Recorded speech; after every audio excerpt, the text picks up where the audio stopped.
My name is Kelly. I hope that you guys are doing well and ready for some Excel tricks. The main purpose of my videos is to help you guys increase your efficiency and productivity when it comes to using Excel. Today's video is an Excel tutorial on Excel shortcuts that relate to formatting. When you present data to another individual, it is important to make the Excel clear and easy to follow. The way to do this is simply by formatting your Excel worksheet.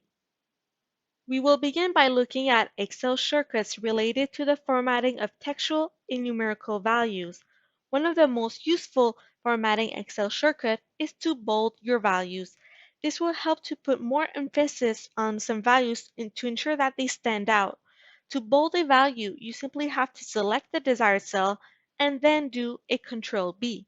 If you want your value to be in italics, you simply have to do a Control I. If you want to underline your value, you simply have to do a Control U. Let's format the following phrase. Objective. Make the workbook easier to follow and clearer.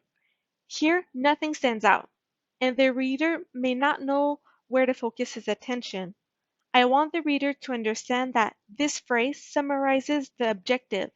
So, to do this, what I will do is to bold the word objective in order to put more emphasis on this word. Now, I want the reader to know the main topic of this objective. I have two options. The first option, I can just underline the words easier to follow, or the second option is that I could bold the words easier to follow.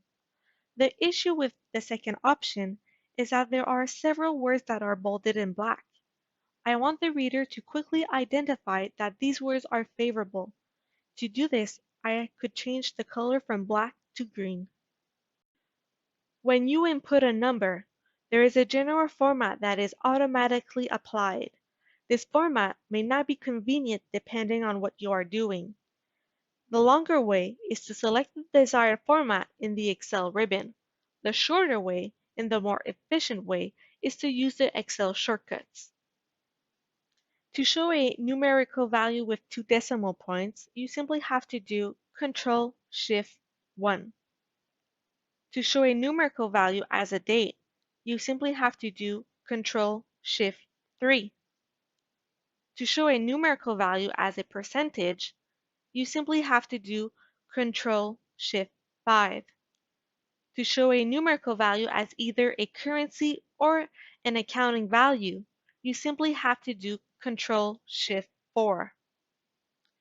In my work, I am required to prepare an Excel worksheet for either a client or for my boss.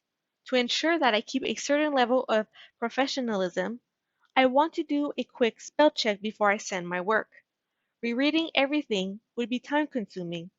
So the quicker way is to do a spell check with Excel by doing Fn F7.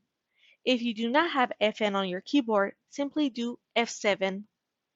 With the spell check, Excel will provide a small list of potential words to replace the misspelled word. Simply select the word and then click on Change. If there is no spelling mistake, simply click on Ignore. Excel will verify your entire worksheet and then let you know when everything has been verified. This function will only correct spelling and not grammar. So if you want to verify your grammar, I would encourage you to reread your entire worksheet. Now, let's look at how to format the cell itself. There may be times in which you will need to either write a phrase or a paragraph in Excel. For instance, you may be writing the procedures of the work that you performed or summarizing the results. You could simply expand the width of the column, but this would be problematic. Why? The entire column is affected. You may need the column width to remain small as you are presenting data right underneath. The other option would be to merge your cells together. You would simply have to do Alt H M.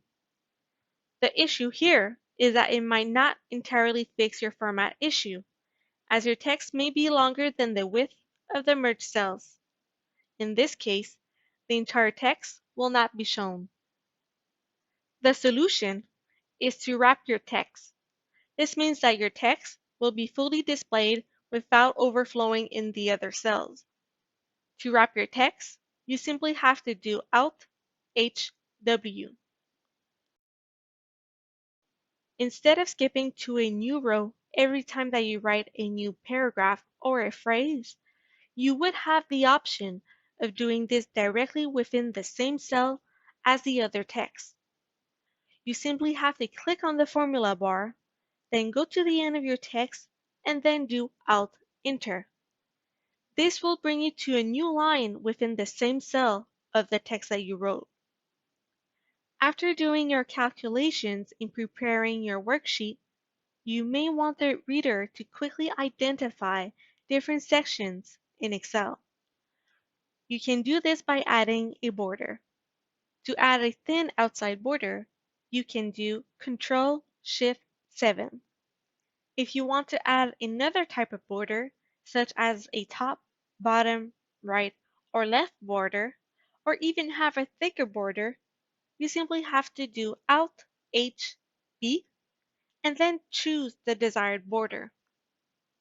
To conclude, using these Excel shortcuts on a regular basis will help to increase your efficiency when you use Excel. I do hope that this video was helpful to help you format your Excel worksheet. I have made other videos that explain different Excel functions and shortcuts.